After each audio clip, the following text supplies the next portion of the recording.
Hi, this is the History of Israel podcast, an Each My Own Beat podcast. Over the coming weeks, months, and years, we'll be discussing the history of Israel. This is not a podcast to say which side is right, which side is wrong. It's not a podcast to talk about the war which is happening in Palestine. It's just simply the history of Israel. Welcome back to episode 34 of the History of Israel podcast, Sculpture and Art during the Late Antiquity. The stylistic changes and characteristics of the late antique art mark the end of the classical Roman art and the beginnings of the medieval art. As a complication period bridging between Roman art and later medieval styles, such as that of the Byzantines, the late antique period saw a transition from the classical idealized realism tradition, largely influenced by the ancient Greek art, to the more iconic stylized art of the Middle Ages. Unlike classical art, late antique art does not emphasize the beauty and movement of the body, but rather the hints of the spiritual reality behind the subjects.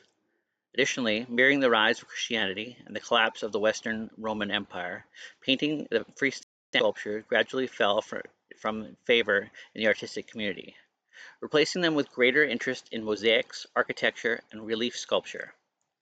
As the soldier emperors of the Maximus Thrax from 235 to 238 emerged from the provinces in the 3rd century, they brought with them their own regional influences and artistic tastes.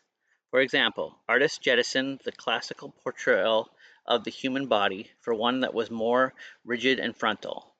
This is markedly evident in the combined portrait of four Terechas in Venice, with these stubby figures clutching each other with their swords. All individualism, naturalism, Roman verism, and Greek idealism diminish. The Arch of Constantine in Rome, which was reused earlier, classicizing reliefs together with one in the new style, shows the contrast especially clearly. In nearly all artistic media, simpler shapes were adopted and one natural design was abstracted. Additionally, here a hierarchy of scale overtook the preeminence of perspective and other classical models for representing spatial organization.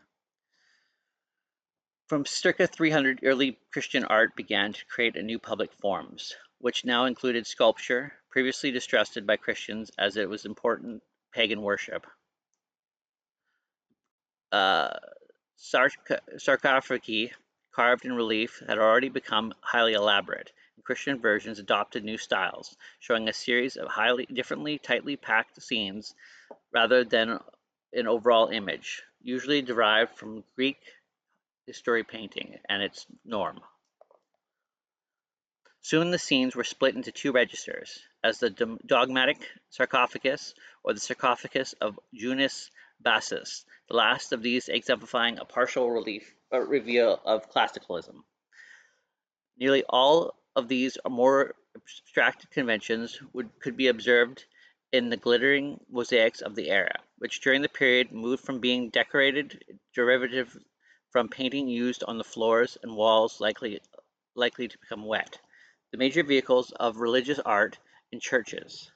The glazed surfaces of terraces sparked in the light and illuminated the basilica churches.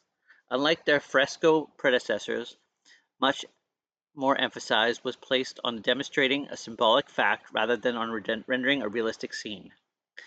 As time progressed during the late antique period, art became more concerned with biblical themes and influenced by the interactions of Christianity with the Roman state. Within the Christian subcategory of Roman art, dramatic changes were also taking place in the depiction of Jesus. Jesus Christ had been more commonly depicted as an itinerant philosopher, teacher, or as the Good Shepherd resembles traditionally iconography of Hermes. He was increasingly given Roman elite status, enshrouded in purple robes like the emperors with orb and scepter in hand. This new type of depiction is variously thought to be derived from either the iconography of Jupiter or of the classical philosophers.